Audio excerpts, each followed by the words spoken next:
উম্মত হলো শ্রেষ্ঠ, হায়াত হলো কম, তো শ্রেষ্ঠ আমল বেশি পরিমাণে করার সুযোগ নাই। অথচ অন্যান্য নবীর উম্মতেরা ওরা শ্রেষ্ঠ ছিল না, কিন্তু ওদের হায়াত ছিল লম্বা, এজন্য বেশি বেশি আমল তারা করতে পারতেন। তো আমাদের এই উম্মত একদিকে শ্রেষ্ঠ উম্মত, অন্যদিকে হায়াত কম। তো শ্রেষ্ঠ উম্মত হওয়ার ফলে শ্রেষ্ঠ কাজগুলি বেশি পরিমাণে করার জন্য লম্বা হায়াতের দরকার ছিল, কিন্তু লম্বা হায়াত তো নাই, সংক্ষিপ্ত মুখতাসার জিন্দেগি। তো এই উম্মত আমলের দিক থেকে অন্যান্য উম্মত থেকে অগ্রসর হবে কেমনে? রাসূল আকরাম সাল্লাল্লাহু আলাইহি ওয়াসাল্লাম বনি ইসরাইলের কিছু লোকের ইবাদতের কথা সাহাবীদের সামনে একদিন বর্ণনা করেছিলেন।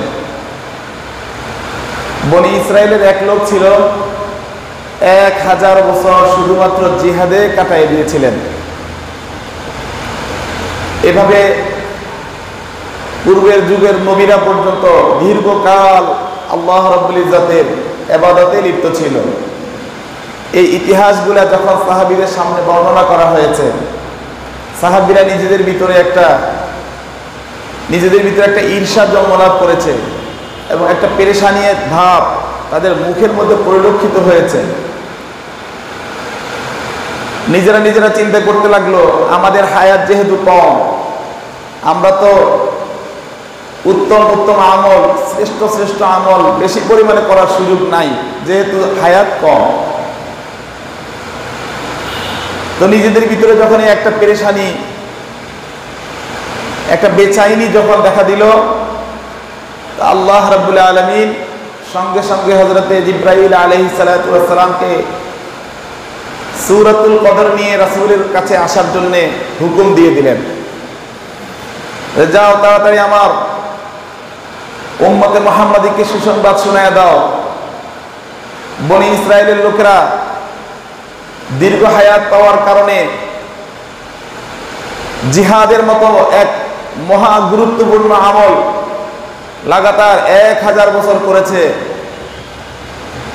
জাকারিয়া আলাইহিস সালাম, ইউসা আলাইহিস সালাম, হিজকিল আলাইহিস সালামের মতো বনি ইসরাইলের বিভিন্ন নবীরা লাগাতার 80 বছর পরওয়ারদিগারের ইবাদতের মধ্যে লিপ্ত ছিল। এগুলি শোনার পরে আমার হাবিবের উম্মত নিজেদের ভিতরে একটা পেরেশানি কাজ করতেছে, তাদেরকে সুসংবাদ শোনায় দাও, আমি আল্লাহ মেহেরবানি করে যেহেতু তোমার উম্মতকে সবচেয়ে শ্রেষ্ঠ উম্মত, সবচেয়ে সেরা উম্মত ঘোষণা করেছি, আবার হায়াতও দিয়েছি কম, কিন্তু আমার কাছে তোমাদের মূল্য এত বেশি।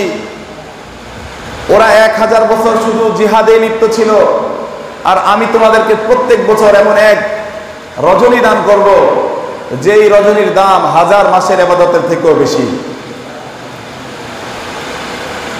এইভাবে জিবরাইল আলাইহিস সালাম সূরাতুল কদরটাকে নিয়ে এসে রাসূলের উপরে যখন তেলাওয়াত করলেন, ইন্না আনজালনাহু ফি লাইলাতিল কদর, এই কদরের রজনীতে আমি আল্লাহ রাব্বুল ইজ্জত এই পুরা 30 পারা কোরআনকে অবতীর্ণ করেছি।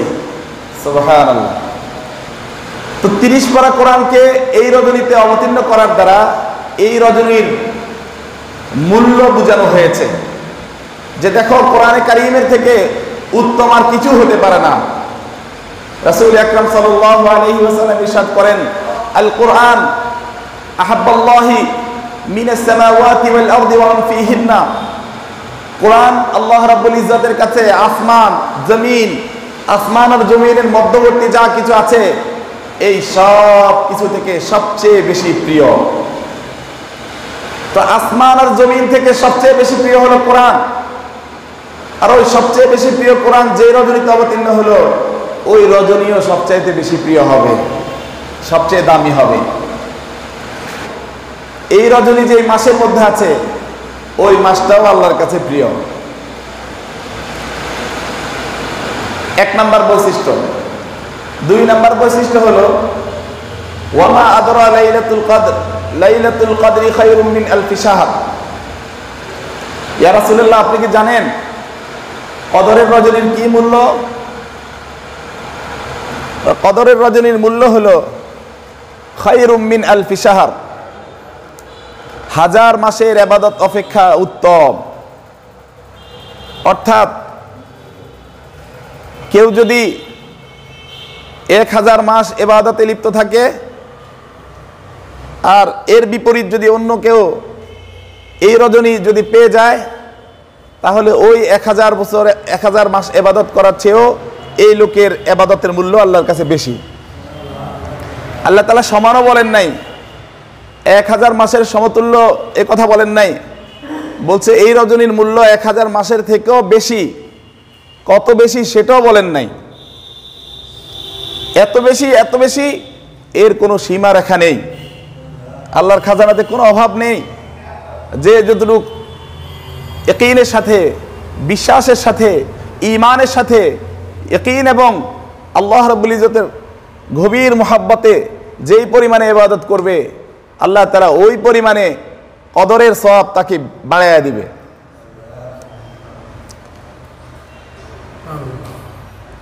তো কদরের ইবাদতের দাম যেহেতু এত বেশি, এজন্য যার বয়স 25 বছর হয়েছে, সে বালেগ হওয়ার পরে 10 বছর সুযোগ পেয়েছে। এই 10 বছর যদি সে কোনোভাবে কদরের রজনীর ফজিলত অর্জন করতে পারে, তাহলে সে 1000 বছর ইবাদতের সওয়াব পেয়ে গেল। 1000 বছর, 12 বছর হলে 1000 বছর হয়ে যায়, 10 বছর হলে 1000-এর কাছাকাছি হয়। এইভাবে যদি কোনো মানুষ আরো 12 বছর হায়াত বেশি পায়, তাহলে 2000 বছর ইবাদত করার সমপরিমাণ সওয়াব পেয়ে গেল। আরো 12 বছর যদি কেউ হায়াত পায়, আর 12 বছরের মধ্যে সে কদরের রজনীগুলাকে অর্জন করার চেষ্টা করে, তাহলে আরো 1000 বছর ইবাদতের সমপরিমাণ সওয়াবের সে কি হয়ে গেল? মালিক হয়ে গেল। তাহলে বনি ইসরাইল মাত্র 1000 বছর জিহাদে কাটিয়েছে, কিন্তু এই উম্মতের হায়াত কম হলেও এই উম্মত যদি 10 বছর 12 বছর প্রত্যেক বছর একদিন কাজে লাগায়, সবে কদরকে অর্জন করার চেষ্টা করে, আল্লাহ রাব্বুল আলামিন এই 10 বছরে 10-12 দিনের মাধ্যমে এদেরকে 1000 বছরের ইবাদতের চেয়েও বেশি ইবাদতের সওয়াব দিয়ে দেয়। তাহলে এই উম্মতের ফজিলত কোনো দিক থেকে কম হলো নাকি? কোনো দিক থেকে কম হয়নি। সবে কদরে ইবাদত করলে আরো কি কি ফজিলত আছে, এগুলি তো অনেক বর্ণনা হয়েছে। বুখারী এবং মুসলিমের একটি বর্ণনাতে আসছে, মান কামা লাইলাতুল কদরি ঈমানা ওয়া ইহতিসাবা গুফিরা লাহু মা তাকদ্দামা মিন যামবিহি।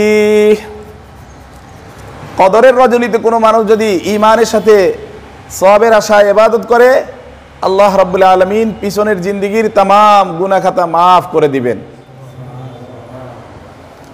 তো কদরের সওয়াব এর থেকে আর বেশি কি প্রয়োজন আছে?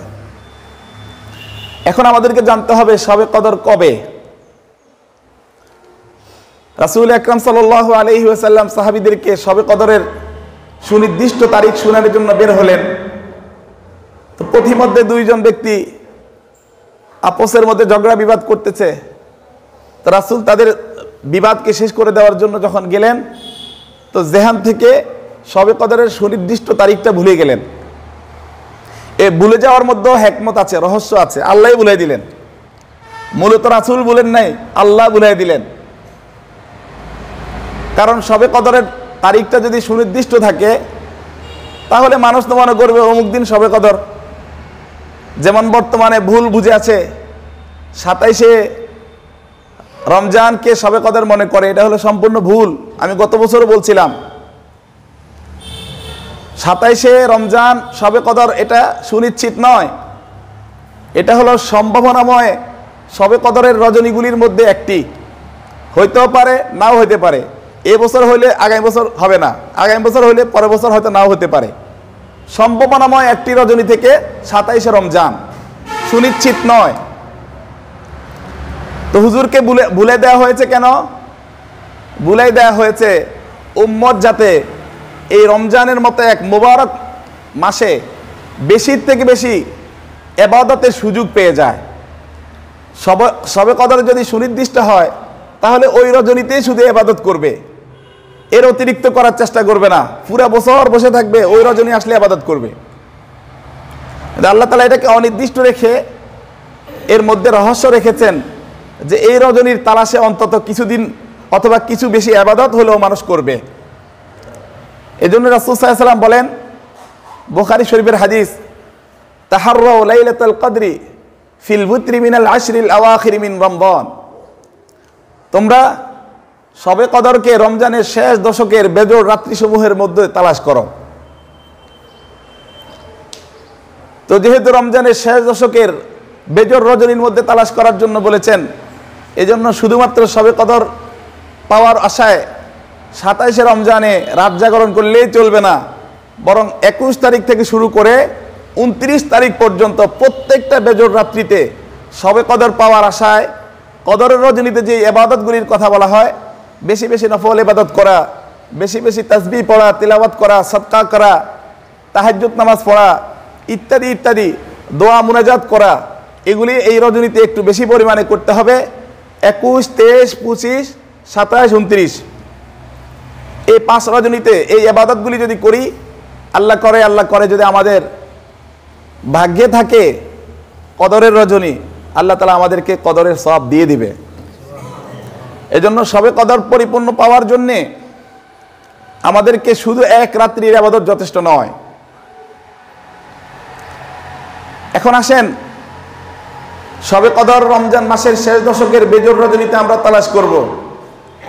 যদি আমরা তালাশ করে পেয়ে যাই, তাহলে কি কি আমল করব? 1 নম্বর আমল তো একটু আগের যে হাদিস আমি বলছিলাম, সেই হাদিসের মধ্যে আছে যে রাত্রির শবে কদরের রাত্রিতে তোমরা ইবাদত করবে, নফল ইবাদত করবে।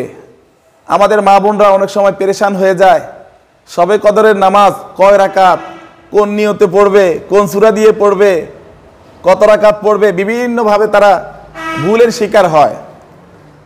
তা আমাদের খুব স্পষ্টভাবে জেনে রাখতে হবে, শবে কদরের নির্দিষ্ট কোনো নামাজ নেই এবং নির্দিষ্ট কোনো নিয়ত নেই, নির্দিষ্ট কোনো সূরা দিয়ে নামাজ পড়তে হয় এরকম কোনো নিয়ম নেই। অন্যান্য সময় এশার পর থেকে নিয়ে শবে সাদিক পর্যন্ত নফলের নিয়তে যে কোনো নামাজ পড়েন অথবা তাহাজ্জুদের নিয়তে যে কোনো নামাজ আপনি পড়েন এবং যে কোনো সূরা দিয়ে নামাজ পড়েন, যে কয় রাকাত আপনার মনে চায় পড়েন, এগুলি সব নফল হবে, এগুলো সব তাহাজ্জুদ হবে, সালাতুল লাইল হবে, রাত্রিকালীন ইবাদত হবে। এতে কোনো অসুবিধা নেই। নফলের নিয়ত করলেও হবে, তাহাজ্জুদের নিয়ত করলেও হবে, সালাতুল লাইলের নিয়ত করলেও হবে। পেরেশানির কোনো কারণ নেই। আল্লাহ তাআলা দ্বীনকে সহজ করেছেন, না বুঝার কারণে আমরা কঠিন বানিয়ে নিয়েছি। তো এই হাদিসের দ্বারা যেরকমভাবে কদরের রজনীর ফজিলত বোঝা যায় যে এই রজনীতে ইবাদত করলে জিন্দেগির গুনাহ মাফ হবে, অনুরূপ এই হাদিস দ্বারা এই রজনীর করণীয়ও বোঝা যায়। এই হাদিস দ্বারা বোঝা যায় যে এই রজনীতে ইবাদত করতে হয়, ইবাদত করলে গুনাহ মাফ হয়। কথা কি বুঝে আসছে? 1 নাম্বার। 2 নাম্বার আমল হলো, হযরত আয়েশা সিদ্দিকা রাদিয়াল্লাহু তাআলা আনহু রাসূল আকরাম সাল্লাল্লাহু আলাইহি ওয়াসাল্লামকে জিজ্ঞেস করেন, আরাইতা ইয়া রাসূলুল্লাহ, আপনি কি মনে করেন, ইন আলিমতু আইয়া লাইলাতিন লাইলাতুল কদরি মাযা আকুলু ফিহা, ইয়া রাসূলুল্লাহ, আমি যদি কোনোভাবে জেনে নিই যে কোন রজনীতে শবে কদর, যে কোনোভাবে যদি আমার জানা হয়ে যায়, তাহলে আমি এই রজনীতে আল্লাহর কাছে কি চাইবো, কি বলবো? মাযা আকুলু ফিহা, এই রজনীতে আমি আপনার কাছে আল্লাহর কাছে কি চাইবো? ক্বালা, রাসূল সাল্লাল্লাহু আলাইহি ওয়াসাল্লাম ইরশাদ করেন, কুলি, তুমি বলবে, আল্লাহর কাছে চাইবে, আল্লাহুম্মা ইন্নাকা আফুউন তুহিব্বুল আফওয়া ফাআফু আন্নী। তুমি এই কথা বলবে।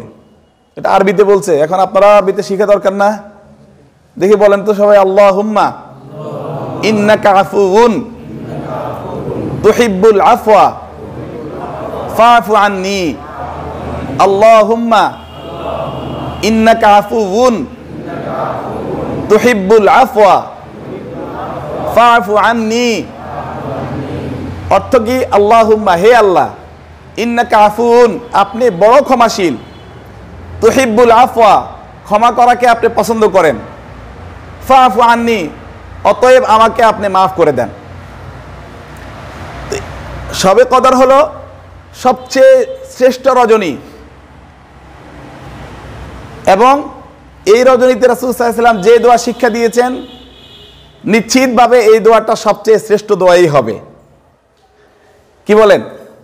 এই জন্য সবচেয়ে শ্রেষ্ঠ দোয়া রাসূল সাল্লাল্লাহু আলাইহি ওয়াসাল্লাম যে ভাষায় শিক্ষা দিয়েছেন ওই ভাষায় আমাদের যদি করতে পারি ভালো হয়। আর কতদিন পর্যন্ত পারি না বলবো? পারি না, এই কথাও তো একটা লজ্জাজনক কথা। শিখে নেওয়া দরকার। রাসূল সাল্লাল্লাহু আলাইহি ওয়াসাল্লাম যে ভাষায় যে দোয়া করার জন্য বলছেন সেটাও যদি বাংলা খোঁজ করেন, বাংলাতে বলার চেষ্টা করেন, তাহলে তো এটা একটা লজ্জাজনক কথা হবে। এজন্য এই দোয়া সবাই শিখে নিব এবং এইভাবে আল্লাহর কাছে চাইব যেভাবে রাসূল শিক্ষা দিয়েছেন। 2 নম্বর আমল। 3 নম্বর আমল হলো রাসূল আকরাম সাল্লাল্লাহু আলাইহি ওয়াসাল্লাম এই রজনীর ইবাদতের যেহেতু গুরুত্ব বর্ণনা করেছেন, এজন্য ইবাদতের গুরুত্ব তখনই অর্জন করা সম্ভব হয় যখন খুব বেশি পাক সাফের সাথে পাক পবিত্রতা অর্জনের মাধ্যমে মানুষ ইবাদত করে, তখন যায় ইবাদতের মূল্যটা বেড়ে যায়। এজন্য এই রজনীতে আমরা আল্লাহ তাআলার কাছে মুনাজাত করব, দোয়া করব, চাইব, গুনাহের জন্য ক্ষমা চাইব। তবে ক্ষমা চাওয়ার জন্য, ক্ষমা পাওয়ার জন্য পূর্বের শর্ত ওই যে শবে বরাতে যেগুলো বলা হয়, মানে খাঁটি দিলে তওবার মাধ্যমে যদি চাই তাহলে আল্লাহ তাআলা আমার দোয়া কবুল করবে। খাঁটি দিলে তওবা যদি না করে গুনাহও চলে, গুনার আসবাবের ব্যবহারও চলে, গুনাহের কাজকর্ম ইত্যাদি ইত্যাদি ধারাবাহিক চলতেই থাকে, আর এখান দিয়ে আল্লাহর কাছে চাইতেই থাকি, তাহলে আমার এই দোয়াগুলা আল্লাহর দরবার পর্যন্ত কখনোই পুজবে না। আমার চাহিদাগুলা, জরুরতগুলা আল্লাহর আরশ পর্যন্ত পুজতে হলে কোনো প্রতিবন্ধকতা থাকতে পারবে না। মানুষ যখন গুনাহ করে এই গুনাহটা নেকের কাজ উপরে যাওয়ার জন্য বাধা হয়ে দাঁড়ায়, আর উপরের দিকে যায় না, নিচের দিকে আবার ফেরত আসে, আর বরঞ্চ ওই বান্দার জন্য উল্টা বদদোয়া দেয়া হয়। এজন্য খাঁটি দিলে তওবা করতে হলে 4টা শর্ত আছে। গুনাহকে ছেড়ে দিতে হবে এবং গুনাহের উপরে লজ্জিত হতে হবে, ভবিষ্যতে করব না প্রতিজ্ঞাবদ্ধ হতে হবে, এবং এই গুনাহের সম্পর্ক যদি কোনো বান্দার হকের সাথে, হুকুকুল ইবাদের সাথে সংশ্লিষ্ট হয়ে থাকে, বান্দা থেকে ক্ষমা চেয়ে নিতে হবে। এরপরে আল্লাহর কাছে দোয়া করলে আল্লাহ তাআলা আমার দোয়া অবশ্যই কবুল করবে, আল্লাহ তাআলা আমাকে আপনাকে মাফ করে দিবে। আর সবচেয়ে বড় পাওয়া, সবচেয়ে বড় চাওয়া মাপ চাওয়া, মাপ পাওয়া।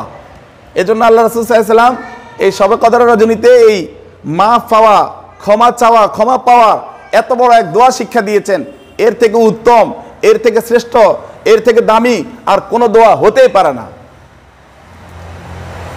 সম্মানিত উপস্থিতি, এখন এই কদরের রজনী আমাদেরকে নিশ্চিতভাবে পাইতে হলে রাসূল আকরাম সাল্লাল্লাহু আলাইহি ওয়াসাল্লাম রমজান মাসের শেষ দশকে নিজে ইতিকাফ করতেন। এই ইতিকাফ হলো সুন্নতে মুআক্কাদায়ে কিফায়া, অর্থাৎ এটা অবশ্যই করতে হবে এবং সবাই করতে হবে না। কিফায়া মানে সবার পক্ষ থেকে 2 জন, 3 জন, 4 জন যদি বসে সবার পক্ষ থেকে আদায় হয়ে যাবে, আর যদি কেউ না বসে সবাই গুনাহগার হবে। এজন্য আমরা সবাই চেষ্টা করি ইতিকাফ করার জন্য।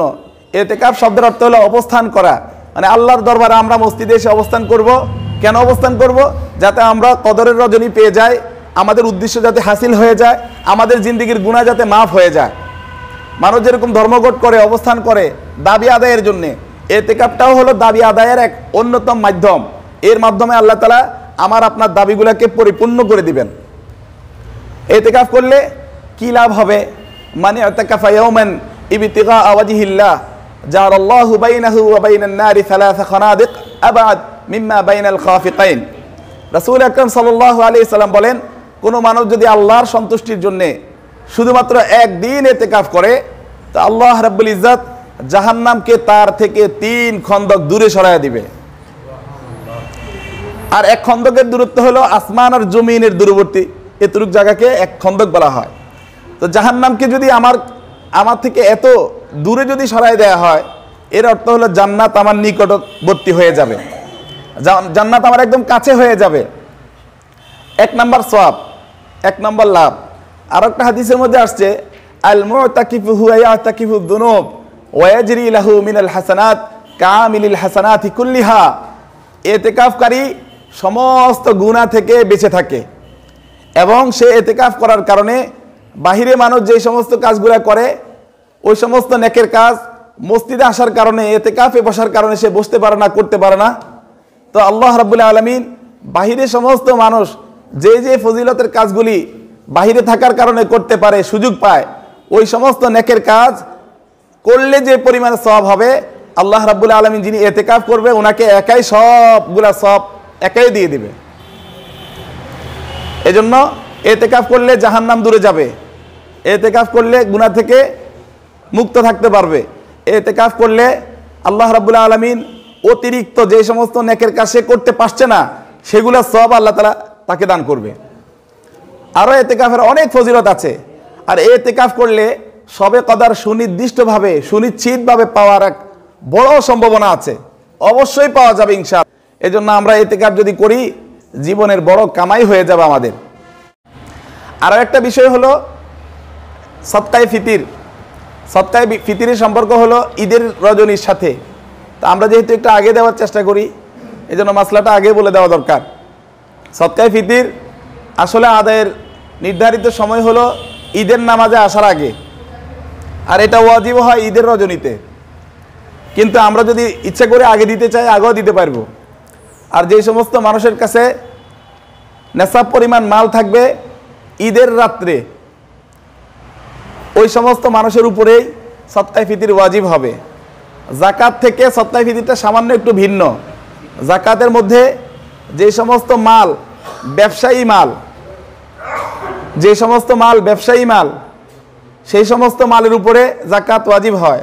কিন্তু সদকায়ে ফিতিরের মধ্যে ব্যবসায়ী না হলেও যে সমস্ত মাল অতিরিক্ত মাল, আমার প্রয়োজন হয় না, যেমন আমার ঘর আছে থাকার জন্য কিন্তু অতিরিক্ত আরেকটা ঘর আমি ভাড়া দিই, সেটারও হিসাব হবে। অতিরিক্ত শৌখিন আসবাবপত্রের হিসাব হবে।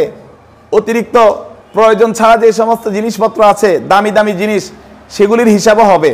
কিন্তু যাকাতের মধ্যে এগুলো হিসাব হয় না, শুধু এতটুকু পার্থক্য। আর দিতে হবে কাদের? যাদের উপরে যাদের সদকায়ে ফিতির পরিমাণ অর্থাৎ নেশাব পরিমাণ মাল আছে, আর তার পক্ষ থেকে তার অধীনস্থ যারা আছে ওনাদের পক্ষ থেকে যিনি সাহেবে নেশাব হবে উনি আদায় করলে আদায় হয়ে যাবে। নাবালিগ সন্তান, স্ত্রী, এরপরে পরিবারের অন্যান্য সদস্য, এদের পক্ষ থেকে আদায় করলে আদায় হবে। তবে স্ত্রী যদি আলাদাভাবে যদি মালের মালিক হয় তাহলে তারটা সে দিবে, স্বামীর উপরে দায়িত্ব না, কিন্তু দিলে আদায় হয়ে যাবে। আর কি পরিমাণে দিব? সর্বনিম্ন 75 টাকা, আর সর্বোচ্চ হলো কত? 2200 টাকা না, 2200 বা 2300। তো আমরা যাকে আল্লাহ তাআলা যতটুকু সামর্থ্য দিয়েছে ওই হিসাবে দেওয়ার চেষ্টা করব। সবাই 75 টাকা গড়ে দিয়ে দিলে হয় না, কারণ রাসূল সাল্লাল্লাহু আলাইহি ওয়াসাল্লাম সদকায়ে ফিতির গম আটা দিয়ে দিতে বলছেন, পনির দিয়ে দিতে বলছেন, কিশমিশ দিয়ে দিতে বলছেন, খেজুর দিয়ে দিতে বলছেন। যার সামর্থ্য যতটুকু আছে, লিউনফিক যু সাআতিন মিন সাআতি, যার সামর্থ্য যে পরিমাণের আছে সে ওই পরিমাণে দেওয়ার চেষ্টা করবে। এজন্য প্রত্যেকটা জিনিসের দামের মধ্যে যেহেতু ব্যবধান আছে, আটা আর কিশমিশ দুটোটার দাম কি সমান? দুটোটার দাম সমান না। কিশমিশ আর পনির দুটোটার দাম কি সমান? সমান না। এজন্য আমাকে আল্লাহ সামর্থ্য দিয়েছে, আমি 2300 পর্যন্ত দেওয়ার চেষ্টা করব। হ্যাঁ, একদম সামান্য খালি কোনো রকম টানা হেঁচড়া করে আমি সাহেবে নেশাব হই, এজন্য আমাকেও সদকায়ে ফিতির দিতে হবে হিসাবে সর্বনিম্ন 75 টাকা আমি দিব। আর কাদেরকে দিব? যারা যাকাত খাওয়ার উপযুক্ত, যাদের কাছে নেশাব পরিমাণ মাল নেই, ওই সমস্ত মানুষকে সদকায়ে ফিতির দিতে পারবো। ঈদের নামাজে আসার আগে আগে দিয়ে আসবো। একজনকেও সবগুলো দিতে পারবো, এরপরে ভাগ করে করেও দিতে পারবো, আবার কয়েকজনেরটাও একজনকে দিতে পারবো, একজনেরটাও কয়েকজনকে দিতে পারবো। তবে এতটুকু খেয়াল রাখতে হবে, একজনকে এই পরিমাণে দিব যাতে সে ছোটোখাটো একটা জরুরত সারতে পারে। 2 টাকা 5 টাকা দিয়ে দিলে ওই বেচারার কোনো লাভ হবে না।